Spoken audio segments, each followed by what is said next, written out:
बिस्मिल्लाहिर्रहमानिर्रहीम। अस्सलाम वालेकुम स्टूडेंट्स। आज हम लोग अपना PSY 101 का लेक्चर नंबर 14 करेंगे। लेक्चर नंबर 14 में आज हम लोगों ने इंडोक्राइन सिस्टम के बारे में पढ़ना है। यूँ आज समझ लें कि आपको बहुत सारी डिजीज़ का आज आप लोगों को पता चल जाएगा। डिजीज़ के पीछे क्या क्या काजेज़ होते हैं उसका आप लोगों को पता चल जाएगा। थोड़े थोड़े डॉक्टर आप बन ही जाएंगे, ठीक है। तो जो बच्चे चैनल पे न्यू हैं, अगर ग्रुप ज्वाइन करना चाहते हैं तो डिस्क्रिप्शन में लिंक मौजूद है, ग्रुप ज्वाइन कर लें। वीडियो को एंड तक देखिएगा। अगर पसंद आती है तो चैनल को सब्सक्राइब कीजिएगा, आगे शेयर भी जरूर कीजिएगा, ठीक है। और अगेन मैं सब बच्चों को कह रही हूँ, मिड टर्म के लिए पास्ट फाइल्स को ना देखें, पेपर पैटर्न चेंज हुआ है। पास्ट फाइल्स में से आप लोगों को इतना नहीं आएगा। Focus on lectures and focus on quizzes videos. जो मैंने क्विज 1 और क्विज 2 की वीडियोस मैंने अपलोड की हैं वो देख लें। उनमें से काफी जो है ना 90% MCQs बच्चे कह रहे थे, एक दो बच्चे कह रहे थे उनका आया था, ठीक है। तो बाकी ये है कि लेक्चर्स भी सुने, सिर्फ क्विज वीडियोस पे भी रिलाई नहीं करना, लेक्चर सुन के आप लोग जाइएगा, ठीक है। अब हम लोग चलते हैं, बात करते हैं सबसे पहले अपने इंडोक्राइन सिस्टम के बारे में बात करते हैं। इंडोक्राइन सिस्टम क्या होता है?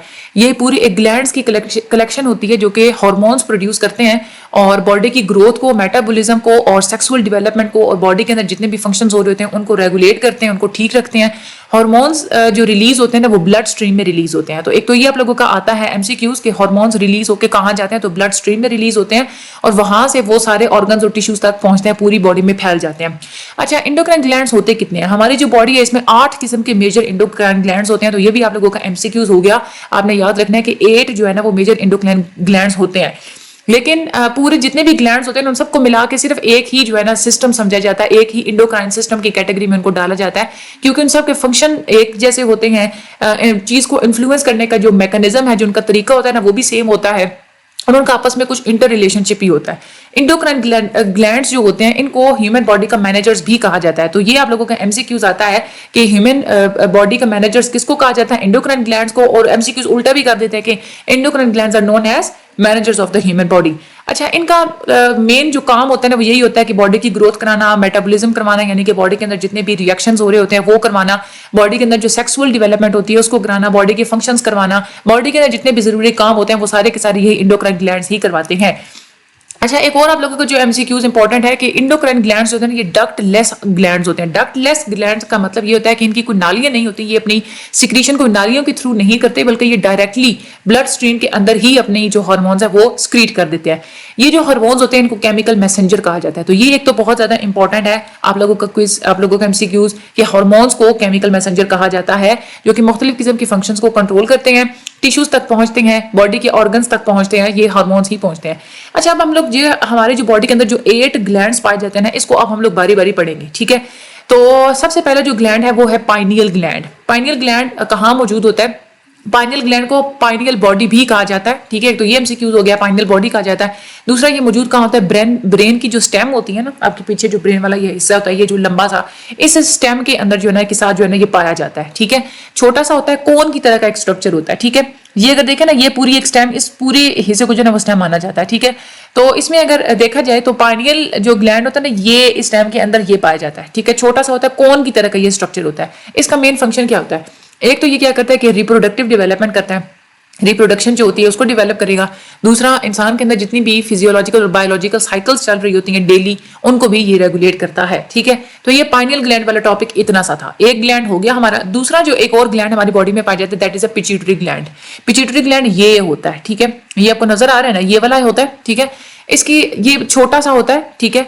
डायमीटर इसका होता है कि सिर्फ 1 सेंटीमीटर का डायमीटर होता है, जैसे मटर का दाना होता है ना उतना इसका साइज होता है। तो ये आप लोगों ने याद रखना है कौन सा ग्लैंड है जिसका साइज कितना होता है, 1 सेंटीमीटर होता है डायमीटर पिट्यूटरी ग्लैंड का, ठीक है। और ये हिपोथैलेमस के साथ कनेक्ट हुआ होता है, ठीक है। ये आपका हिपोथैलेमस होता है, ये वाला, ठीक है। ये जो पर्पल रीजन आपको नजर आ रहा है ना, ये इसके साथ ये कनेक्ट हुआ है पिट्यूटरी ग्लैंड। हिपोथैलेमस के साथ ये कनेक्ट हुआ होता है, पतली सी जैसे स्टॉक होती है ना, जैसे कोई शाख होती है इस तरह से, और इसके इर्द गिर्द बोन भी होती है एक, ठीक है। अच्छा, जो हमारा पिट्यूटरी ग्लैंड होता है ना ये मुख्तलिफ किस्म के हार्मोन्स रिलीज करता है जो कि दूसरे इंडोक्राइन ग्लैंड्स को जाके अफेक्ट करते हैं। 2 रीजन्स होते हैं इस पिट्यूटरी ग्लैंड के, एक होता है एंटीरियर रीजन यानी कि अंदरूनी हिस्सा, और एक होता है पोस्टीरियर लोब, ठीक है। Anterior lobe and posterior lobe, ठीक है। ये 2 लोब्स होते हैं। ये दोनों लॉब्स जो है ना अलग तरह के हार्मोन्स जो है ना वो सीक्रेट करते हैं। हम इन दोनों लॉब्स को बारी बारी पढ़ेंगे। सबसे पहले बात तो जो आप लोगों ने याद करनी है ना, एंटीरियर लॉब में हार्मोन कौन कौन से होते हैं ये आपने याद करना है। एंटीरियर लॉब के अंदर एक होता है ग्रोथ हार्मोन, ठीक है। उसके बाद एक होता है थायराइड स्टिमुलेटिंग हार्मोन, एक होता है कॉर्टिकोट्रोपिक हार्मोन, एक होता है गुनेडोट्रोपिक हार्मोन और एक होता है प्रोलैक्टिन हार्मोन। ठीक है, ये 5 हार्मोन्स जो है ना वो ग्रोथ हार्मोन्स एंटीरियर लॉब के अंदर पाए जाते हैं पिट्यूटरी ग्लैंड के। अच्छा, सबसे पहले अब हम लोग पढ़ते हैं ग्रोथ हार्मोन्स का। ग्रोथ हार्मोन, इन हार्मोन्स का काम यही होता है कि बोन्स को ग्रो करवाते हैं और बॉडी के अंदर जो दूसरे जो ऑर्गन्स होते हैं, जितने भी मसल्स होते हैं ना, उनको वो स्टिमुलेट करवाते हैं, प्रोटीन बनाते हैं। ठीक है, और वो प्रोटीन्स जो होते हैं ना, जाहिर सी बात है वही फिर वो मसल्स वगैरह के दूसरे ऑर्गन्स की ग्रोथ करवाती है। जो ग्रोथ हार्मोन होते हैं ना, ये इसका हाइट के ऊपर बहुत ज़्यादा इफेक्ट होता है। तो ये अपने बात याद रखनी है कि किस हार्मोन का हाइट के ऊपर इफेक्ट होता है, ग्रोथ हार्मोन का इफेक्ट होता है। तो अगर इन हार्मोन में, ग्रोथ हार्मोन में कोई प्रॉब्लम हो जाए तो 2 तरह की प्रॉब्लम्स हो सकती हैं। एक होती है ड्वार्फिज्म और एक होती है जाइजेंटिज्म। ड्वार्फिज्म का मतलब ये होता है अगर ग्रोथ हार्मोन की सिक्रीशन बहुत ज्यादा कम होती है या बिल्कुल सिक्रीशन नहीं होती तो उससे क्या होगा, फिर जाहिर सी बात है बच्चे की ग्रोथ नहीं होगी, हाइट उसकी नहीं बढ़ेगी, तो बच्चे का जो कद है ना वो छोटा रह जाएगा। इस कंडीशन को हम लोग कहते हैं ड्वार्फिज्म। ठीक है, ड्वार्फ जो है ना ये कहते हैं बोने को, तो वहां से ये लफ्ज निकला है। उसके बाद एक होता है जाइजेंटिज्म। जाइजेंटिज्म वर्ड जॉइंट से निकला है, यानी कि कोई बड़ी चीज। ठीक है, यानी कि ग्रोथ हार्मोन की अगर सिक्रीशन बहुत ज्यादा होती है ना तो क्या होता है कि इंसान की बोन्स बड़ी बड़ी हो जाती हैं, तो इंसान जो है ना वो ज्यादा ही नॉर्मल से ज्यादा उसका जो है ना वो कद बहुत बड़ा होता है। ठीक है, बहुत बड़ा, वो हाथ पांव भी उसके बड़े बड़े होते हैं। ठीक है, ये जाइजेंटिज्म होती है। अच्छा, ये जाइजेंटिज्म वाली जो कंडीशन होती है ये बहुत रेयर होती है। आपने देखा होगा ज्यादातर छोटे कद वाले लोग तो आप लोग देख लेते हैं, वो तो ज्यादातर कंडीशन होती है, लेकिन जाइजेंटिज्म बहुत कम होती है। ये हमारा जो क्रिकेटर है इरफान, उनका आपने कद देखा है ना, तो ये वही कंडीशन होती है। तो ये असल में होता है कि आपका जो पिट्यूटरी ग्लैंड होता है ना उसके अंदर कोई ट्यूमर बन जाता है। ठीक है, तो उस वजह से जाइजेंटिज्म होती है। इसको ट्रीट भी किया जा सकता है कि अगर आप लोग उस ट्यूमर को रिमूव कर दे तो फिर बच्चे की जो ग्रोथ है वो रुक जाती है। अच्छा, जब ये पिट्यूटरी ग्लैंड की ये जो ग्रोथ हार्मोन है, जब इसकी प्रोडक्शन ठीक तरीके से नहीं होती तो इससे जाहिर सी बात है कि बच्चे की जो हाइट वगैरह जो ग्रोथ है ना उसमें फर्क पड़ सकता है। एक और भी कंडीशन होती है हाइपोग्लाइसीमिया। हाइपोग्लाइसीमिया, हाइपो का मतलब क्या होता है कम होना, और ग्लाइसीमिया जो है ना वर्ड, ग्लाइस का मतलब होता है ये ग्लूकोज से निकला यानी कि शुगर। ठीक है, और सीमिया जो वर्ड है ना ये ब्लड के लिए यूज होता है, यानी कि इसमें ब्लड का जो शुगर लेवल है ना वो कम हो जाएगा। ठीक है, आप लोगों को समझ आएगी ना हाइपोग्लाइसीमिया क्या होता है। अच्छा, हाइपोग्लाइसीमिया भी होता है, यानी कि जब ग्रोथ हार्मोन बहुत ज्यादा कम होता है, उसमें डेफिशिएंसी होती है तो ब्लड शुगर लेवल भी कम हो सकता है। और ये ज्यादातर होता है कि जो बहुत ज्यादा छोटे बच्चे होते हैं ना उनमें ये ज्यादातर कंडीशन पाई जाती है। उसके बाद अगर हम लोग देखें तो पिट्यूटरी ग्लैंड क्या है, जो एक और इंटीरियर लॉब है उसके अंदर जो हार्मोन दूसरा पाया जाता है वो होता है थायराइड स्टिमुलेटिंग हार्मोन। आपको नाम से पता चल होगा कि ये वो हार्मोन है जो कि रिलीज होके जाता है तो थायराइड को जाके अफेक्ट करेगा। ठीक है, ये हमारा जो थायराइड ग्लैंड पाया जाता है हमारे इधर गले के अंदर, ठीक है, उस ग्लैंड को ये जाके स्टिमुलेट करता है। थायराइड ग्लैंड अगर तो ये जो थायराइड स्टिमुलेटिंग हार्मोन है ना, अगर इसकी सिक्रीशन बहुत ज्यादा होती है ना तो इसकी वजह से क्या होता है कि गले का जो थायराइड ग्लैंड है वो बहुत ज्यादा बड़ा हो जाता है। ठीक है, तो वो जो थायराइड ग्लैंड होता है ना वो थायराइड हार्मोन रिलीज करता है। ठीक है, तो जब वो बड़ा हो जाता है तो फिर वो थायराइड हार्मोन भी ज्यादा रिलीज करता है, फिर उसकी वजह से मसले होते हैं। उसके बाद एक और है एड्रीनो कॉर्टिकोट्रोपिक हार्मोन। ये कॉर्टिकोल हार्मोन्स होती हैं, स्पेशली जैसे एक कॉर्टिसोल होता है ना ये सीक्रेट होता है, और ये जो हमारा जो एड्रीनल ग्लैंड होते हैं ना, यानी कि किडनीज के ऊपर ये एड्रीनल ग्लैंड्स पाए जाते हैं, उसका एक रीजन होता है कॉर्टेक्स, यानी कि वो हमारे जो किडनीज के ऊपर एक ग्लैंड पाया जाता है एड्रीनल ग्लैंड, उसका जो आउटर रीजन होता है ना उसको हम लोग कहते हैं कॉर्टेक्स। उसके सेल्स के साथ ये जाके रिएक्ट करता है और कॉर्टिसोल को सिक्रीट करवाता है। ठीक है, मेन चीज आपने यहीं पे याद रखनी है ये वाली कि एड्रीनो कॉर्टिकोट्रोपिक हार्मोन क्या करेगा कि ये कॉर्टिसोल जो हार्मोन्स है ना उनको ये रिलीज करवाता है। अच्छा, उसके बाद एक और जो हार्मोन पाए जाते हैं आप लोगों के पिट्यूटरी ग्लैंड के एंटीरियर लॉब के अंदर, वो होते हैं गोनेडोट्रोपिक हार्मोन। ये क्या करते हैं हमारे इंसानों के अंदर जो गुनेड्स और जो ओवरीज वगैरह होती है ना उनको डेवलप करवाते हैं, उनको ग्रो करवाते हैं, उनके फंक्शंस करवाते हैं सारे। ठीक है, अच्छा, उसके बाद हम लोग चलते हैं तो आगे प्रोलैक्टिक हार्मोन, प्रोलैक्टिन हार्मोन जो होता है ना ये हेल्प आउट करता है कि फीमेल के ब्रेस्ट के अंदर कुछ टिश्यूज पाए जाते हैं, उनको वो डेवलप करवाता है प्रेगनेंसी के दौरान, और जब बच्चे की बर्थ हो जाती है तो उसके बाद मिल्क प्रोड्यूस करवाते हैं। ठीक है, तो ये प्रोलैक्टिन का काम यही होता है कि ब्रेस्ट के टिश्यूज को जाके ये स्टिमुलेट करवाएगा और मिल्क की प्रोडक्शन करवाएगा। ठीक है, यहाँ से आप लोगों ने ये याद रख लेना है। उसके बाद आगे हम लोग चलते हैं तो पिट्यूटरी ग्लैंड का जो पोस्टीरियर लॉब होता है ना उसमें भी कुछ हार्मोन्स पाए जाते हैं। उसके अंदर 2 तरह के हार्मोन्स होते हैं, एक होता है एंटी डाइजुरेटिक हार्मोन और एक होता है ऑक्सीटोसिन हार्मोन। ठीक है, सबसे पहले हम लोग एंटी डाइजुरेटिक हार्मोन की बात करते हैं। देखिए, यूरेटिक जो वर्ड होता है ना उसका मतलब क्या होता है कि बॉडी से यूरिन बनाना और उसको खारिज करना। ठीक है, यूरेटिक ना वर्ड ये होता है। अब यहाँ पे आप लोग देखें क्या चीज लिखी हुई है, एंटी डाइयूरेटिक हार्मोन, यानी कि ये वो हार्मोन होगा जो बॉडी से जो है ना वो वाटर को लॉस नहीं होने देगा। समझ आ गई? नाम से आप लोग जो याद रखें ना, तो एंटी डाइयूरेटिक हार्मोन वो होता है कि किडनी के अंदर जो ट्यूब्यूल्स होती हैं, छोटी छोटी नालियां होती हैं ना, वहां से फिर पानी को दोबारा बॉडी के अंदर रीअब्जॉर्ब करवा देता है। ठीक है, जिसकी वजह से क्या होता है, जिसकी वजह से पानी की जो है ना बहुत कम अमाउंट यूरिन बन के बॉडी से खारिज होती है। ठीक है, यानी कि मेन मकसद इसका यही होता है कि बॉडी के लिए पानी को जो है ना वो कंजर्व करेगा। ठीक है, तो ये आप लोगों के लिए याद रखना आसान होगा कि एंटी डाइयूरेटिक हार्मोन क्या करेगा, बॉडी के लिए पानी को कंजर्व करेगा। एक और जो हार्मोन होता है जो कि पिट्यूटरी ग्लैंड के पोस्टीरियर लॉब के अंदर पाया जाता है, दैट इज ऑक्सीटोसिन। ऑक्सीटोसिन क्या करता है, ये हेल्प करता है कि जो फीमेल्स होती है ना उनके अंदर यूट्रस होती है जिसके अंदर बेबी बनता है। ठीक है, तो वो यूट्रस की जो वॉल्स होती है ना उनके अंदर स्मूथ मसल्स पाए जाते हैं।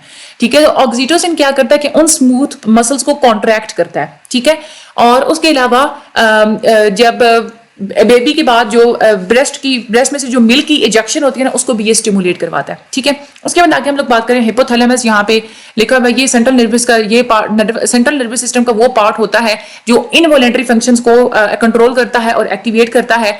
जैसे हार्मोनल सिस्टम को एक्टिवेट करेगा। हार्मोनल सिस्टम आप लोगों की अपनी वॉलेंटरी तो नहीं ना होता, आप लोग उसको कंट्रोल तो नहीं ना कर सकते। और उसके अलावा बॉडी के जो फंक्शंस होते हैं जैसे सोना और भूख को स्टिमुलेट करवाना, ये सब कुछ हिपोथैलेमस का काम होता है। ठीक है, अच्छा तीसरा जो ग्लैंड हमारी बॉडी में पाया जाता है, यानी कि हम लोगों ने पहले एक तो हम लोगों ने कौन कौन सा पढ़ लिया, पाइनियल ग्लैंड पढ़ लिया। ठीक है, उसके बाद हमने पिट्यूटरी ग्लैंड भी पढ़ लिया। अब हम लोग थायराइड ग्लैंड पढ़ेंगे, उसके बाद पैराथायराइड ग्लैंड पढ़ेंगे। ठीक है, थायराइड ग्लैंड कौन सा होता है, ये आप लोगों की नेक के अंदर पाया जाता है। वास्कुलर रीजन होता है, नालियों की तरह, यानी कि एक वास्कुलर रीजन होता है और इसके दो लॉब्स होते हैं, दो इसके जो है ना वो हिस्से होते हैं। और ये दोनों जो हिस्से होते हैं ना वो ट्रैकिया के इर्द गिर्द पाए जाते हैं। ट्रैकिया होती है यानी कि आपकी जो सांस की नाली होती है ना उसके लेफ्ट और साइड पे ये दोनों लॉब्स पाए जाते हैं। बिल्कुल जो लैरिंग्स होता है ना उससे नीचे लैरिंग्स होता है, यानी कि आपके गले के अंदर स्ट्रक्चर होता है जहां से आवाज प्रोड्यूस होती है। तो वहां लैरिंग्स से नीचे जो ये पाए जाते हैं ट्रैकिया की दोनों साइड पे एक एक लॉब पाया जाता है। ये दोनों लॉब्स आपस में एक टिश्यू के बैंड से कनेक्ट होते हैं, उसको हम लोग कहते हैं इस्थमस। ठीक है, तो ये भी आप लोगों का एमसीक्यूज आता है कि ये कहां पाया जाता है थायराइड ग्लैंड, और इसके जो टिश्यूज वो कौन सा टिश्यू होता है जो इसके लॉब्स को कनेक्ट करेगा, दैट इज इस्थमस। ठीक है, ये मैं आप लोगों को आसान तरीका बताऊं ना तो एस्थमा होता है ना, यानी कि जो सांस की बीमारी होती है वहां से आप लोग नाम याद रख लें। एक इस्थमस होता है जो कि लॉब्स जो होते हैं ना दोनों थायराइड ग्लैंड के लॉब्स को वो जो है ना वो आपस में कनेक्ट करते हैं।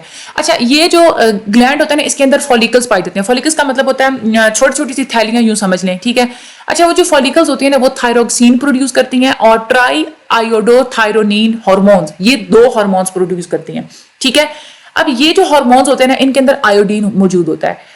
जो थायरोक्सिन होता है ना ये हमारे बॉडी के अंदर 95% इसी का काम होता है, और बाकी जो हार्मोन है ना दूसरा उसका 5% बाकी काम होता है। लेकिन ये भी एक चीज है कि ये जो दो हार्मोन बनते हैं ना थायराइड ग्लैंड के अंदर, इनकी सिंथेसिस के लिए आयोडीन जरूरी होती है। अगर आयोडीन नहीं होगी तो ये दो हार्मोन नहीं बनेंगे। ये आप लोगों ने बात याद रखनी है, क्योंकि आगे चल के जब हम लोग मुख्तलिफ किस्म की डिजीजेस पढ़ेंगे ना इस ग्लैंड से रिलेटेड, तो वहां पे आप लोगों को ये बात दोबारा काम आएगी। आप लोगों ने याद रखना है कि थायराइड ग्लैंड के अंदर जो दो हार्मोन बनते हैं उनके लिए आयोडीन होना जरूरी होता है। ठीक है, और ये इसकी जो सिक्रीशन होती है नेगेटिव फीडबैक मैकेनिज्म के थ्रू होती है, ये बात आप लोगों ने याद रखनी है।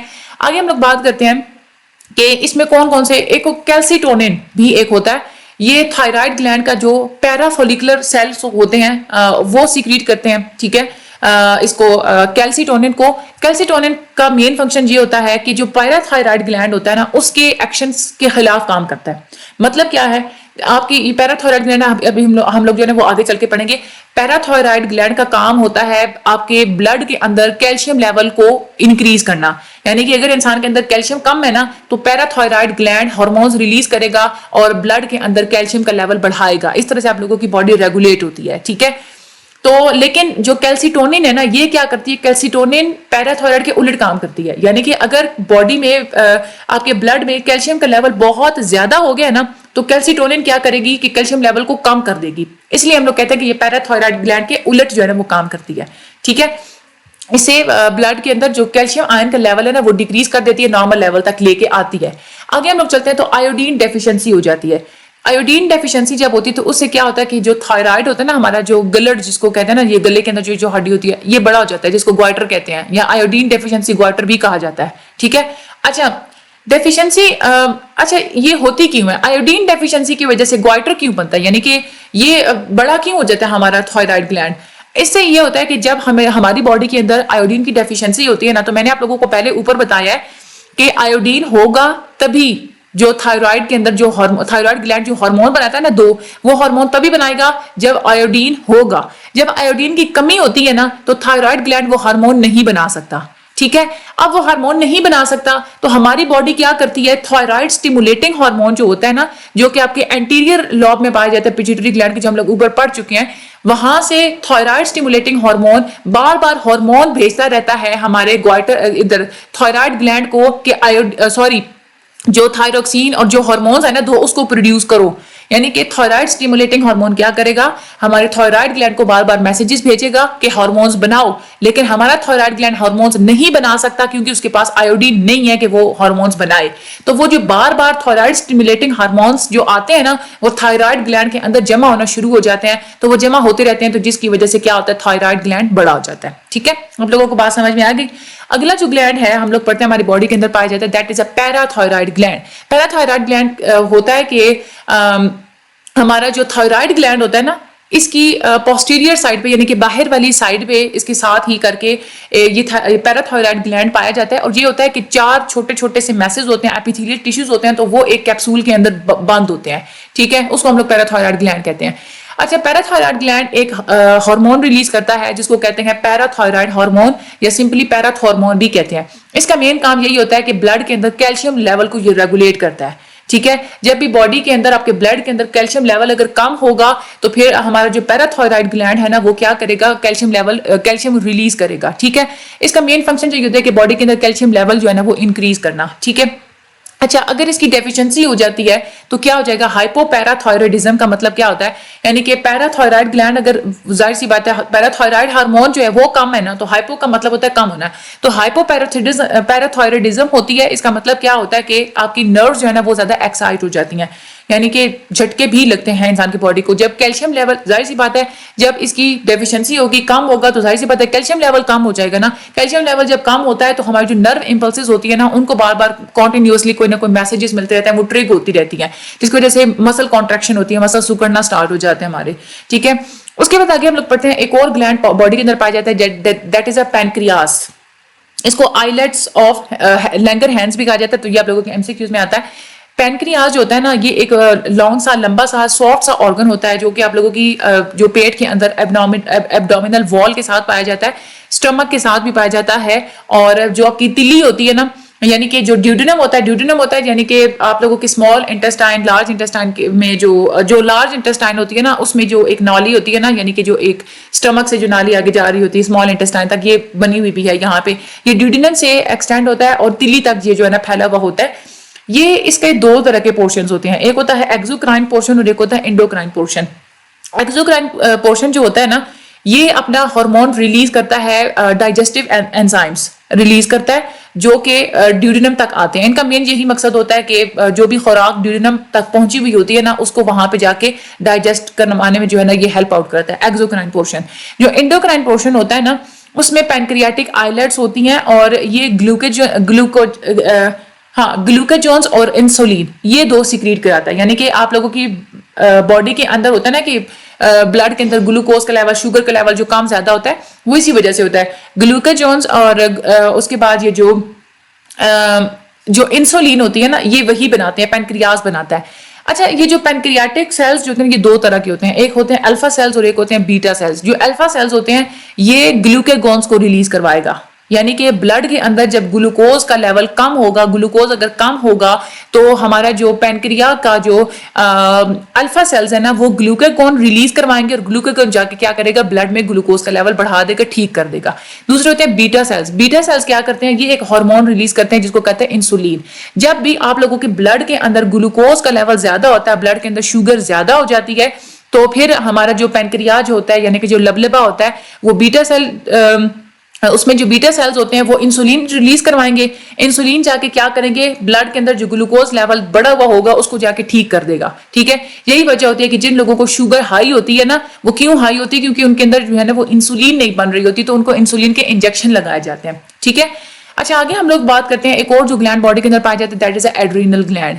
इसकी डेवलपमेंट होती है मुख्तलिफ किस्म के एम्ब्रियोनिक टिश्यूज होते हैं जो कि इसको डेवलप करते हैं, ये 2 ग्लैंड होते हैं, पेयर की फॉर्म में होते हैं और दोनों हमारी जो किडनीज होती है ना उसके अपर पोर्शन के ऊपर पाए जाते हैं। ठीक है, ये किडनीज है ना तो इसके ऊपर ये एड्रिनल ग्लैंड्स पाए जाते हैं। अच्छा, इसकी अगर हम लोग डिवीजन देखें तो एड्रिनल ग्लैंड के 2 हिस्से होते हैं, एक होता है आउटर कॉर्टेक्स होती है और एक होता है इनर मॉड्यूला, यानी कि ऊपर का जो हिस्सा होता है ना बाहर वाला वो होता है कॉर्टेक्स और अंदर का जो हिस्सा होता है ना अंदरूनी उसको हम लोग बोलते हैं मेड्यूला। कॉर्टेक्स और जो मेडुला होते हैं बिल्कुल वैसे ही होते हैं जैसे पिट्यूटरी ग्लैंड के एंटीरियर और पोस्टीरियर लॉब्स होते हैं ना अंदरूनी और बैरूनी, वैसे ही। अच्छा, ये जो एड्रिनल कॉर्टेक्स होता है ना ये बहुत ही इसेंशियल होता है आपकी लाइफ के लिए, और अगर ये ठीक तरीके से काम नहीं होता तो आप लोगों की बॉडी में जो है ना वो डिस्टर्बेंसेस होती हैं। लेकिन जो मेड्यूला होता है ना, मेड्यूला पार्ट को अगर रिमूव भी कर दिया जाए तो भी बॉडी के ऊपर कोई ज्यादा फर्क नहीं पड़ता। हमारा जो हिपोथैलेमस होता है वो बहुत ज्यादा अफेक्ट करता है एड्रिनल ग्लैंड के इन दोनों पोर्शंस को। एड्रिनल कॉर्टेक्स को रेगुलेट किया जाता है नेगेटिव फीडबैक के थ्रू, जिसमें हिपोथैलेमस भी इन्वॉल्व होता है। मेड्यूला जो होता है ना वो नर्व इंपल्सेस के थ्रू रेगुलेट होता है। इसमें इतनी सी बात आपने याद रखनी है कि जो एड्रिनल कॉर्टेक्स है वो नेगेटिव फीडबैक के थ्रू रेगुलेट होगा और जो मेड्यूला होता है ये कैसे रेगुलेट होता है, नर्व इंपल्सेस के थ्रू रेगुलेट होगा हिपोथैलेमस के। ठीक है, अच्छा, इसमें हम आप लोग अब जो है ना एड्रिनल कॉर्टेक्स के भी हम हार्मोन्स पढ़ेंगे और उसके बाद जो एड्रिनल मेड्यूला है ना उसके भी हम लोग हार्मोन्स पढ़ते हैं। सबसे पहले हम लोग बात करते हैं एड्रिनल कॉर्टेक्स की। एड्रिनल कॉर्टेक्स में 3 तरह के पोर्शंस होते हैं। ठीक है, और ये जो हार्मोन्स रिलीज कराता है ना कॉर्टिकल हार्मोन्स इसलिए कहा जाता है क्योंकि कॉर्टेक्स इसको बनाता है ना, इसलिए कॉर्टिकल हार्मोन्स कहा जाता है। तो ये जो हार्मोन्स बनाते हैं ये स्टीरॉइड होते हैं, यानी कि नेचर होते हैं ना, प्रोटीन्स कुछ होते हैं, कुछ स्टीरॉइड्स होते हैं, इस तरह से ये स्टीरॉइड्स होते हैं। ठीक है, ये 3 तरह के हार्मोन्स बनाता है हमारा एड्रिनल कॉर्टेक्स। सबसे पहले होता है मिनरलोकॉर्टिकॉइड्स, ये हमारा जो एड्रिनल कॉर्टेक्स का सबसे आउटर मोस्ट रीजन होता है, सबसे बाहर वाला रीजन, वो बनाएगा मिनरलोकॉर्टिकॉइड्स। ठीक है, और इसका मेन ये जो पर्पस होता है मिनरलोकॉर्टिकॉइड, ये एक हार्मोन होता है एल्डोस्टेरोन। ठीक है, ये हार्मोन रिलीज करेगा। ठीक है, और एल्डोस्टेरोन क्या करता है कि बॉडी के अंदर पानी और उसके बाद जो सोडियम आयंस होते हैं ना उनको स्टोर करता है। ठीक है, उसके अलावा एक और जो हार्मोन होता है वो होता है ग्लूकोकॉर्टिकॉइड्स। ये हमारे एड्रिनल कॉर्टेक्स के अंदर जो मिडिल रीजन होता है, दरम्यान वाला जो रीजन होता है, वो इसको सीक्रेट करता है। मेन जो प्रिंसिपल होता है इस हार्मोन का वो होता है कॉर्टिसोल। ठीक है, कॉर्टिसोल बनाता है। कॉर्टिसोल क्या करता है कि आप लोगों के ब्लड के अंदर जो शुगर लेवल और ग्लूकोज लेवल है ना उसको बढ़ाता है। ठीक है, उसके बाद हम लोग आगे चलते हैं तो एक और जो हार्मोन होता है दैट इज अ गोनाडोकॉर्टिकॉइड्स। ये सेक्स हार्मोन होता है, ये एड्रिनल कॉर्टेक्स के सबसे अंदर वाले हिस्से में पाया जाता है। 2 तरह के हार्मोन्स होते हैं जो गोनाडोकॉर्टिकॉइड्स में, एक होता है एंड्रोजेंस जो कि मेल हार्मोन होता है और एक होता है एस्ट्रोजन जो कि फीमेल हार्मोन होता है। तो ये दोनों आप लोगों के एमसीक्यूज में आते हैं। ठीक है, और इनकी दोनों की ही अमाउंट जो है ना वो दोनों मेल में भी और फीमेल में थोड़ी थोड़ी अमाउंट्स जो है ना वो सीक्रेट करता है गोनाडोकॉर्टिकॉइड्स। फीमेल्स में क्या होता है कि मेनोपॉज के बाद जब मेंस्ट्रुअल साइकिल स्टॉप हो जाते हैं तो उसके बाद मैस्कुलिनाइजेशन इफेक्ट जो है ना वो ज्यादा बढ़ जाते हैं, यानी कि क्योंकि ओवरीज जो है ना उनसे एस्ट्रोजन लेवल डिक्रीज हो जाता है जिसकी वजह से मैस्कुलिनाइजेशन इफेक्ट जो है ना वो बढ़ जाते हैं। आगे हम लोग चलते हैं, हम लोग एड्रिनल मेड्यूला को हम लोग अब देखते हैं। एड्रिनल मेड्यूला के जो हार्मोन्स होते हैं ना वो न्यूरल टिश्यू से डेवलप होते हैं। ठीक है, और इसमें जो हार्मोन्स होते हैं एड्रिनल मेड्यूला के वो 2 तरह के होते हैं, एक होता है एपिनेफ्राइन और एक होता है नॉर एपिनेफ्राइन। ठीक है, अच्छा, ये जो सीक्रेट होते हैं ये कब सीक्रेट होते हैं, जब सिंपैथेटिक नर्व जब स्टिमुलेट होती है ना, जब स्ट्रेसफुल सिचुएशंस होती हैं, यानी कि इंसान जब स्ट्रेस लेता है तो उस वक्त ये वाले जो दोनों जो हार्मोन्स होते हैं, यानी हमारा जो सिंपैथेटिक नर्वस सिस्टम होता है वो स्टिमुलेट हो जाता है। ठीक है, और तब जाके एपिनेफ्राइन और नॉर एपिनेफ्राइन दोनों जो है ना वो सीक्रेट होते हैं। हार्मोन्स की अगर इनकी कमी होती है तो इससे ज्यादा अफेक्ट नहीं पड़ता, क्योंकि मेड्यूला को हम लोग पहले ही स्टडी कर चुके हैं कि मेड्यूला को रिमूव भी कर दीजिए बॉडी से तो कोई फर्क नहीं पड़ेगा। और अगर बहुत ज्यादा सिक्रीशन होती है तो उससे ये होता है कि सिंपैथेटिक रिस्पॉन्सेज बार बार जो है वो होते रहते हैं बॉडी के अंदर, क्योंकि मेन ये जो है ना वो सिंपैथेटिक नर्व के साथ ही इनका जो है ना वो स्टिमुलेशन होता है। ठीक है, ये हो गया। आगे हम लोग पढ़ते हैं एक और जो ग्लैंड्स हमारी बॉडी के अंदर पाए जाते हैं दैट इज अ गुनेड्स। गुनेड्स जो होते हैं ना ये असल में रिप्रोडक्टिव ऑर्गन्स होते हैं मेल और फीमेल्स में। मेल के अंदर जो रिप्रोडक्टिव ऑर्गन होते हैं वो होते हैं टेस्टिस, और जो फीमेल के अंदर जो रिप्रोडक्टिव ऑर्गन होते हैं ना वो होते हैं ओवरीज। ये जो ऑर्गन्स होते हैं ना ये स्पर्म और ओवा प्रोड्यूस करते हैं, लेकिन ये साथ में और भी कुछ हार्मोन्स रिलीज करते हैं, इसीलिए इसको जो है ना वो एंडोक्राइन ग्लैंड कहा जाता है। अब ये जो टेस्टिस होते हैं ना ये मेल सेक्स हार्मोन्स रिलीज करते हैं और उन सारे हार्मोन्स को हम लोग कहते हैं एंड्रोजेंस। एंड्रोजन्स यानी कि जितने भी मेल सेक्स हार्मोन्स होते हैं ना, उन सारे के सारे हार्मोन्स को मिला के उस ग्रुप का नाम है एंड्रोजन्स, ठीक है। एंड्रोजन्स में एक सबसे ज्यादा जो इंपॉर्टेंट हार्मोन होता है वो होता है टेस्टोस्टेरोन। टेस्टोस्टेरोन जो है ये टेस्टी से स्क्रीट होता है। इसकी जो छोटी सी अमाउंट होती है वो एड्रिनल कॉर्टेक्स से भी रिलीज होती है। असल में इसकी जो प्रोडक्शन होती है ये बर्थ से पहले ही स्टार्ट हो जाती है। ये भी आप लोगों के एमसीक्यूज में आता है कि कब स्टार्ट होती है, तो ये बर्थ से पहले स्टार्ट हो जाती है। जब प्रेगनेंसी के दौरान जब फीटस की यानी कि बच्चे की डेवलपमेंट हो रही होती है, उस वक्त इसकी प्रोडक्शन हो रही होती है, और बर्थ के बाद भी कुछ अरसे तक इसकी प्रोडक्शन होती रहती है। और फिर जब बचपन में इसकी प्रोडक्शन बिल्कुल रुक जाती है और फिर प्यूबर्टी में यानी कि बलूगत में जाके फिर जो है ना वो रिज्यूम हो जाती है, ठीक है। तो ये भी इसका एमसीक्यूज आता है कि इसका जो स्मॉल अमाउंट है कहाँ से रिलीज होता है, एड्रिनल कॉर्टेक्स से रिलीज होता है।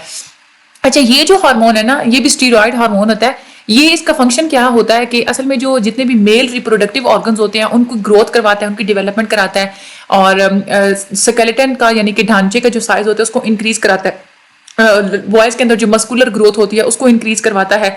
लैरिंक्स इनलार्जमेंट, लैरिंक्स होती है वो हिस्सा आपके गले के अंदर जो कि आवाज प्रोड्यूस करता है उसको बड़ा करवाता है, और इसमें वॉइस चेंजेस भी होती हैं।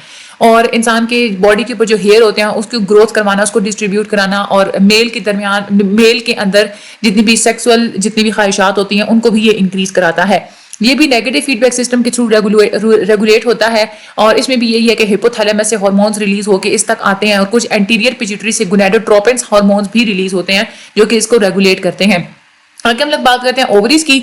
ओवरीज जो है ना ये फीमेल सेक्स हार्मोन्स होती हैं, इसके अंदर दो ग्रुप्स पाए जाते हैं, एक होता है एस्ट्रोजन और दूसरा होता है प्रोजेस्टेरॉन, ठीक है। तो ये भी आप लोगों के एमसीक्यूज में आता है, बहुत ज्यादा इंपॉर्टेंट है। इसमें क्या होता है कि ये फीमेल रिप्रोडक्टिव ऑर्गन्स को जो है ना वो डेवलप करवाता है, और सेक्स कैरेक्टरिस्टिक्स का जो है ना वो सारा फंक्शन वो करवाता है। एस्ट्रोजन जो होता है, एस्ट्रोजन क्या क्या एक्टिवेट कराएगा, जब प्यूबर्टी स्टार्ट होती है गर्ल्स के अंदर, जब बड़ी हो जाती हैं, जब बुलूगत स्टार्ट होती है, तो उसमें फीमेल बॉडी कैरेक्टरिस्टिक्स को डेवलप करवाएगा, बॉडी के अंदर फैट्स को डिस्ट्रीब्यूट करवाएगा, और जो रिप्रोडक्टिव ऑर्गन्स होते हैं उनको मैच्योर बनाता है एस्ट्रोजन, ठीक है। और जो प्रोजेस्टेरॉन होता है ये क्या करता है कि प्रेगनेंसी के दौरान यूट्रस को प्रिपेयर करवाता है, जिसके अंदर बेबी बनना होता है, वो सारा यूट्रस वो उसको प्रिपेयर करवाएगा, और यूट्रीन जो होता है उसके अंदर लाइनिंग को थिक बनाता है। प्रोजेस्टेरॉन और एस्ट्रोजन ये दोनों ही होते हैं जो कि यूट्रस के अंदर मुख्तलिफ किस्म की चेंजेस करते हैं, ठीक है। तो ये हम लोगों ने सारे मेन जो हार्मोन्स होते हैं ना, मेन जो ग्लैंड्स होते हैं, सॉरी इंडोक्राइन ग्लैंड्स, वो हम लोगों ने पढ़ लिए। इसके अलावा भी कुछ इंडोक्राइन ग्लैंड्स बॉडी के अंदर पाए जाते हैं। वो कौन कौन से होते हैं? Thymus, stomach, small intestine, heart और प्लेसेंटा, ठीक है। ये ग्लैंड्स होते हैं, और ये वाले ग्लैंड्स क्या क्या हार्मोन रिलीज करवाते हैं? एक होता है थाइमोसिन हार्मोन। थाइमोसिन हार्मोन कौन रिलीज करता है? थाइमस ग्लैंड रिलीज करता है, और इसका फंक्शन यही होता है कि बॉडी का जो इम्यून सिस्टम होता है ना उसको डेवलप करवाता है। इम्यून सिस्टम यानी कि वो सिस्टम बॉडी के अंदर जो कि बीमारियों के खिलाफ लड़ता है, ठीक है, उसको डेवलप कराता है। ये हो गया एक एमसीक्यूज आप लोगों का, थाइमस ग्लैंड्स को रिलीज कराएगा और डेवलपमेंट करेगा किसकी? बॉडी के इम्यून सिस्टम को। और ये ऊपर वाला ये जो मैं सारे आप लोगों को बता रही हूँ ना हाईलाइटेड, ये गौर गौर से देखें, दिमाग में बिठाते हैं, ये सारे एमसीक्यूज हैं, ठीक है। उसके अलावा एक और जो हार्मोन बॉडी के अंदर बनता है वो होता है गैस्ट्रीन। गैस्ट्रीन कौन रिलीज कराता है? हमारा जो स्टमक होता है ना, हमारा जो मैदा होता है, इसकी अंदर एक लाइनिंग होती है, गैस्ट्रिक म्यूकोजा हम लोग उसको बोलते हैं, मेम्ब्रेन होती है वो स्टमक की, वो गैस्ट्रीन हार्मोन रिलीज कराती है, ठीक है। और ये कब रिलीज होता है? जब हमारे स्टमक के अंदर फूड प्रेजेंट होता है तब ये रिलीज होता है। और गैस्ट्रीन एक और भी काम करती है। गैस्ट्रीन क्या करती है कि हमारे स्टमक के अंदर हाइड्रोक्लोरिक एसिड और उसके अलावा एक एंजाइम होता है पेप्सिन, वो भी सीक्रेट कराती है, उसकी प्रोडक्शन को भी स्टिमुलेट करती है। हाइड्रोक्लोरिक एसिड और पेप्सिन इन दोनों का मेनली फंक्शन होता है फूड को डाइजेस्ट कराना, ठीक है। उसके अलावा जो हमारा स्मॉल इंटेस्टाइन होता है ना, वो एक हार्मोन सीक्रेट करता है जिसको हम लोग कहते हैं सिक्रीटिन और सिस्टोकिनाइन, ठीक है। अच्छा, जो सिक्रीटिन हार्मोन होता है ये क्या करता है? ये पैनक्रियाज को स्टिमुलेट करता है ताकि वो न्यूट्रलाइजिंग एजेंट प्रोड्यूस करे। न्यूट्रलाइजिंग एजेंट का मतलब होता है, जैसे हम लोगों ने भी पढ़ा ना कि स्टमक क्या करता है कि हाइड्रोक्लोरिक एसिड रिलीज करेगा, तो वो तेजाबियत हो जाती है ना, खाने के अंदर बन जाती है। तो फिर सेक्रीटिन क्या करता है कि ये पैनक्रियाज को स्टिमुलेट करता है कि वो एक न्यूट्रलाइजिंग एजेंट करते हैं जो कि स्टमक की एसिडिटी को जाके न्यूट्रलाइज कर देती है, ठीक है। ये एक फ्लूइड बनाती है जिसको बाइकार्बोनेट रिच फ्लूइड, यानी कि उस फ्लूइड के अंदर बाइकार्बोनेट ज्यादा पाया जाता है। वो फ्लूइड पेनक्रियाज से आएगा स्टमक के अंदर, और स्टमक में मौजूद जितने भी खाने के अंदर एसिडिटी होती है उसको कम करवा देगा, ठीक है। उसके बाद कोलिसिस्टोकिनिन ये क्या करती है कि ये हमारा जो गॉल ब्लैडर होता है ना, जिसको पित्ता कहा जाता है, उसको जो है वो कॉन्ट्रैक्ट करवाता है, और जब वो कॉन्ट्रैक्ट करता है तो उस गॉल ब्लैडर के अंदर जो बाइल होता है ना, जो फ्लूइड होता है, वो रिलीज होता है। ठीक है। और उसके अलावा कोलिसिस्टोकिनिन ये भी करती है कि पैनक्रियाज को भी एक्टिवेट करती है ताकि वो डाइजेस्टिव एंजाइम को सीक्रेट करे, ठीक है। उसके बाद हमारा जो हार्ट होता है इसको भी एक इंडोक्राइन ऑर्गन ही समझा जाता है, क्योंकि हमारा एक तो ये ना कि ये ब्लड को पंप करता है, और इसके अलावा हमारा जो हार्ट होता है ना उसके ऊपर वाले जो 2 चैम्बर्स होते हैं ना, हमारे वैसे हार्ट के 4 चैम्बर्स होते हैं ना, तो ऊपर वाले जो 2 चैम्बर्स होते हैं उसको एट्रिया बोले जाते हैं वो, ठीक है। एट्रिया की जो वॉल्स होती है ना उनके अंदर एक स्पेशल सेल पाए जाते हैं, वो एक हार्मोन रिलीज करते हैं जिनको हम लोग कहते हैं एट्रियोपेप्टिन या एट्रियल नाइट्राइजुरेटिक हार्मोन। आपने एट्रिया से जो है ना वो वर्ड याद रखना है, ठीक है। एट्रियल या एट्रियोपेप्टिन ये जो है ना 2 हार्मोन जो कौन रिलीज करता है, हार्ट का जो एट्रिया चैम्बर होता है ना वो रिलीज करता है, ठीक है। ये इतनी सी बात इसमें आप लोगों ने सिर्फ याद रखनी है। उसके बाद एक और होता है प्लेसेंटा। प्लेसेंटा डेवलप होता है प्रेग्नेंट फीमेल्स के अंदर, ठीक है। प्लेसेंटा का मतलब ये होता है, आपने देखा होगा जब बच्चे की पैदाइश होती है ना तो उसके जो बेली बटन के साथ एक नाली अटैच होती है, वही जो नाली होती है ना जब प्रेगनेंसी के दौरान बच्चे तक जितनी भी खुराक पहुंचती है वो उसी के थ्रू पहुंचती है, उसको बोलते हैं प्लेसेंटा। ये सोर्स होता है कि इसके थ्रू ही बच्चा सांस भी लेता है माँ के अंदर और नरिशमेंट भी उसकी होती है, ठीक है। ये एक टेम्परेरी इंडोक्राइन ग्लैंड होता है। टेम्परेरी इसलिए कि जब बर्थ हो जाती है तो उसके बाद उसको काट दिया जाता है, और प्लेसेंटा एक हार्मोन रिलीज करता है जिसको हम लोग कहते हैं कोरियोनिक गोनाडोट्रोपिन, ठीक है। ये अपने नेम जो है ना इसका याद कर लेना है, ठीक है। और वो कौन सी चीज होती है जो प्रेग्नेंट फीमेल में डेवलप होती है और जो ना फीटस जिसके थ्रू गैशियस एक्सचेंज और नरिशमेंट करता है, तो ये क्या होता है, प्लेसेंटा होता है, ठीक है। तो आप लोगों का ये एमसीक्यूज आ जाए तो आप लोग इसको आसानी से कर लेंगे, बस गौर से आप लोग लेक्चर को सुना करें। अच्छा, अब हम लोग पढ़ेंगे कुछ डिजीजेस पढ़ेंगे, यानी कि जितने भी हम लोगों ने एंडोक्राइन ग्लैंड्स पढ़े हैं, अगर इनकी सिक्रीशन एबनॉर्मल होती है, यानी कि बहुत कम होती है, बहुत ज्यादा होती है, तो उसकी वजह से कुछ बीमारियां भी होती हैं जिसकी वजह से ये हमारी बॉडी के लिए हार्मफुल भी साबित हो सकती हैं। और अगर इनकी ओवर प्रोडक्शन हो तो उसको ट्रीट भी किया जाता है, ठीक है। अच्छा, सबसे पहले हम लोग एक बात करते हैं, एक होती है कंडीशन क्रेटिनिज्म, ठीक है। क्रेटिनिज्म ये वो बीमारी होती है जो कि थायराइड ग्लैंड की सिक्रेशन की कमी की वजह से होती है, यानी कि हमारा जो थायराइड ग्लैंड होता है ना उसकी सिक्रेशन कम हो जाती है। इसके सिम्टम्स क्या क्या होते हैं, एक तो ड्वार्फिज्म हो गया, यानी कि कद छोटा होता है, हो जाता है, ठीक है। जैसे 4 साल के बच्चे का जितना कद होता है ना, इंसान का कद सिर्फ उतना रह जाता है, और इंसान का जो मेंटल लेवल होता है और जो उसकी जो जहानत का लेवल होता है ना वो भी 4 साल के बच्चे जितना ही रह जाता है। और बच्चे के जो बाल होते हैं वो बहुत ज्यादा खुरदरे और मोटे हो जाते हैं, और बच्चों के अंदर कोई इमोशंस होते ही नहीं है, किसी भी किस्म का उसको इमोशन उनको फील नहीं होता, होगा भी तो बहुत कम फील होगा, ठीक है। तो ये केराटिनिज्म हम लोग इसको बोलते हैं। उसके बाद एक और बीमारी होती है दैट इज हाइपरथायरॉयडिज्म। हाइपर का मतलब होता है किसी चीज का ज्यादा हो जाना, और थायरॉयडिज्म से आप लोगों को पता चल रहा है यहाँ पे थायराइड का जो है ना कोई मसला है। तो ये तब होता है जब थायराइड ज्यादा ओवर एक्टिव हो जाता है, उसको हम लोग क्या कहते हैं, हाइपरथायरॉयडिज्म। इसके सिम्टम्स ये होते हैं कि इंसान बहुत ज्यादा पतला हो जाता है, बेचैनी महसूस करता है, रेस्टलेस होता है, थकावट का शिकार होता है, इंसान का इमोशनैलिटी जज्बातियत ज्यादा होती है, नींद नहीं आती ठीक तरीके से, हार्ट बीट ज्यादा हो जाती है। उसके अलावा जो है वो थकावट होती है। उसके बाद थायराइड जो होता है ना इंसान का वो बढ़ जाता है, जिसको हम लोग गॉइटर कहते हैं। उसके बाद नर्वसनेस होती है, इंसान नर्वस रहता है। उसके बाद बहुत ज्यादा स्वेटिंग होती है, पसीना बहुत आता है, ब्लड प्रेशर भी उसका भी मसला होता है, और प्रोट्रूडिंग आईज यानी कि आंखें जैसे होती है ना कि फैल जाना, बाहर जो है वो आंखें निकल आना, इसको हम लोग कहते हैं। इसका मेन रीजन क्या होता है हाइपरथायरॉयडिज्म का, एक कंडीशन होती है जिसको हम लोग कहते हैं ग्रेव्स डिजीज। ये डिजीज बच्चों के अंदर पाई जाती है और टीनेजर्स के अंदर ये वाली डिजीज हो सकती है। इस डिजीज की वजह से हाइपरथायरॉयडिज्म हो सकता है। अब ये डिजीज होती क्या है, ये असल में डिजीज होती है ऑटो इम्यून डिसऑर्डर होती है। यानी कि वैसे तो होता है ना कि इंसान को अगर कोई बीमारी लगती है ना तो या बाहर से कोई वायरस और बैक्टीरिया उसको अटैक करते हैं, तो हमारी बॉडी के अंदर एक इम्यून सिस्टम होता है जो कि एंटीबॉडीज प्रोड्यूस करता है। वो एंटीबॉडीज जाके उन डिजीज काजिंग एजेंट्स को जाके उनके खिलाफ लड़ते हैं। तो ऑटो इम्यून डिसऑर्डर होता है कि जब कोई एंटीजेन यानी कि जब कोई बैक्टीरिया और वायरस ना भी हो ना तो भी वैसे ही खामखा एंटीबॉडीज इंसान के अंदर बनती रहती हैं। तो वो क्या करती हैं एंटीबॉडीज के, वो थायराइड ग्लैंड को जाके हर वक्त स्टिमुलेट करती रहती हैं। जब वो स्टिमुलेट करती हैं तो इससे क्या होता है कि थायराइड ग्लैंड बहुत ज्यादा ओवर एक्टिव हो जाता है। तो ये जो एंटी इम्यून डिसऑर्डर होता है ना इसको हम लोग ग्रेव्स डिजीज कहते हैं, ठीक है। अच्छा, अब ये नहीं है कि हाइपरथायरॉयडिज्म का कोई ट्रीटमेंट नहीं होता, इसका ट्रीटमेंट होता है कि अगर ऐसी कुछ है ना तो इसको सर्जरी करके इसको रिमूव भी कर दिया जाता है, इसके कुछ ग्लैंड्स को, या फिर ये कि रेडियोथेरापी भी की जाती है, रेडिएशंस के थ्रू भी इसको जो है ना वो ठीक किया जाता है। पहले तो यूं किया जाता था कि ये पूरे का पूरा जो थायराइड ग्लैंड है ना यही रिमूव कर दिया जाता था, लेकिन इसमें मसला ये होता है कि अगर थायराइड ग्लैंड अगर सारे का सारा रिमूव कर देना तो माइक्सो एडिमा वाली डिजीज हो जाती है, ठीक है। तो ये भी आप लोगों का एमसीक्यूज है, ये आप लोगों ने याद रखना है। और ग्रेव डिजीज में क्या होता है ये भी आपने याद रखना है, और ग्रेव डिजीज की वजह से कौन सी बीमारी होती है, हाइपरथायरॉयडिज्म होती है, ये भी आपने याद रखना है, ठीक है। अच्छा, इसका ये एक तरीका इसमें ये है कि प्रॉपर जो है ना एक डोजेज दी जाती है, प्रॉपर एक मिकदार दी जाती है आयोडीन की, ठीक है। इससे क्या होता है कि पेशेंट फिर नॉर्मल रहता है, लेकिन अगर कम मिकदार दी जाए तो फिर बंदा जो है ना वो डल हो जाता है, स्टूपिड हो जाता है, ठीक है। और उसके अलावा अगर बहुत ज्यादा ही आयोडीन की मिकदार दे दी जाए तो उससे भी ये होता है कि इंसान अनस्टेबल हो जाता है और उसकी इमोशनल लेवल जो है ना वो उसका खराब हो जाता है, इमोशनल हो जाता है बंदा बहुत ज्यादा। उसके बाद एक और कंडीशन होती है हाइपोथायरॉयडिज्म। हाइपरथायरॉयडिज्म तो वो होती है ना कि जिसमें थायराइड बहुत ज्यादा काम करता है।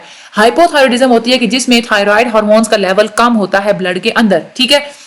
इसमें क्या होता है कि बॉडी के प्रोसेसेस स्लो हो जाते हैं, बॉडी में थकावट महसूस होती है, हार्ट रेट स्लो हो जाता है, स्किन ड्राई हो जाती है, मोटापा हो जाता है, कॉन्स्टिपेशन होती है और बच्चों के अंदर ग्रोथ बहुत स्लो हो जाती है और प्यूबर्टी बहुत देर से आती है, यानी कि बलूगत देर से आती है, ठीक है। अच्छा, इसका मेन पीछे फैक्टर क्या होता है, जैसे हम लोग ने पढ़ा ना कि हाइपरथायरॉयडिज्म में ग्रेव्स डिजीज की वजह से वो हाइपरथायरॉयडिज्म होती है। इस तरह से हाइपोथायरॉयडिज्म क्यों होती है, एक डिजीज होती है उसको हम लोग कहते हैं हैशिमोटो थायरोइडिटिस, ठीक है। हैशिमोटो थायरोइडिटिस जो होती है ना, ये भी ऑटो इम्यून प्रोसेस होता है, ठीक है। और ऑटो इम्यून प्रोसेस की वजह से होता है जो कि थायराइड को डैमेज कर देते हैं और जिसकी वजह से थायराइड हार्मोन की बिल्कुल प्रोडक्शन या कोई सिक्रीशन होती ही नहीं है, ठीक है।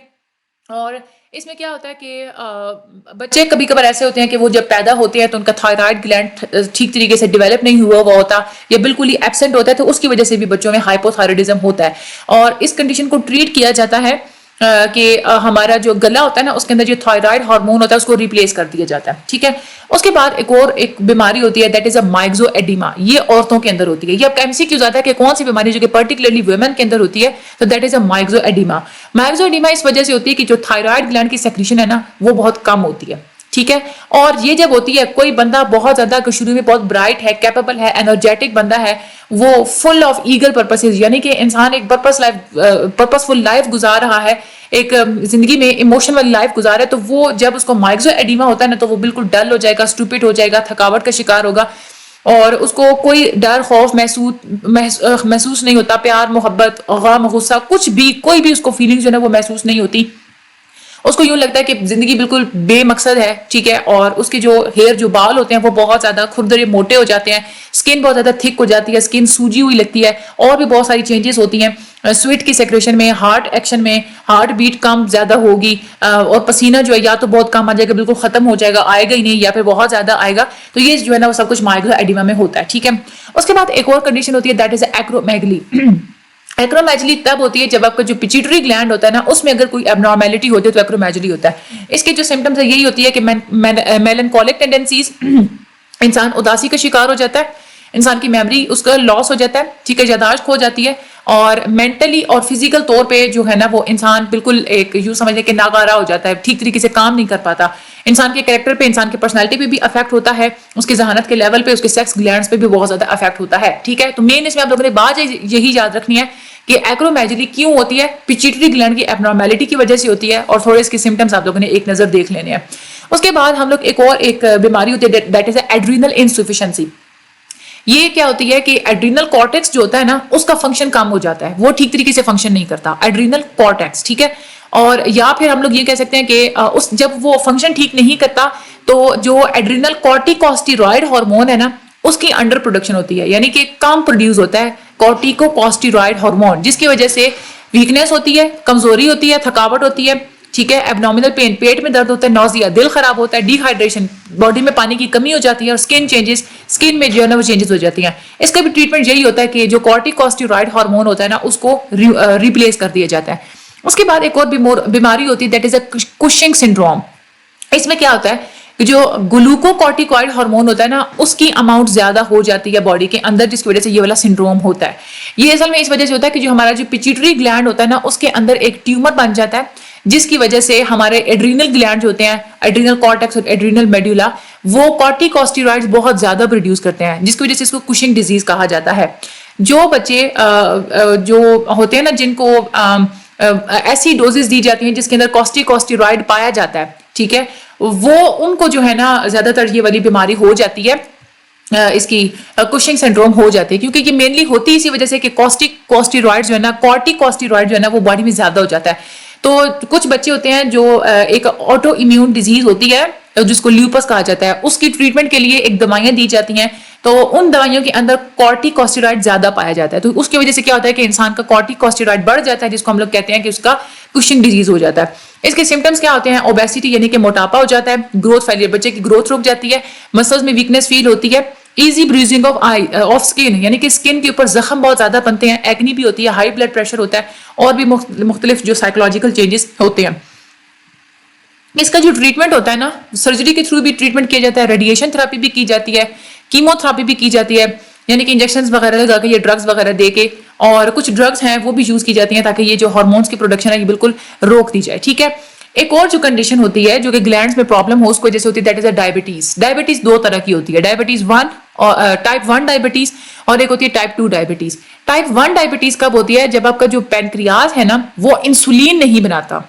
ठीक है, हमने पहले पढ़ा इंसुलिन का काम क्या होता है। पैनक्रियाज, जब भी आप लोगों की बॉडी के अंदर, ब्लड के अंदर शुगर लेवल बहुत बढ़ जाए तो पैनक्रियाज इंसुलिन प्रोड्यूस करता है। इंसुलिन जाके ग्लूकोज का लेवल, ब्लड के अंदर जो शुगर लेवल है ना उसको गिरा के नॉर्मल कर देती है।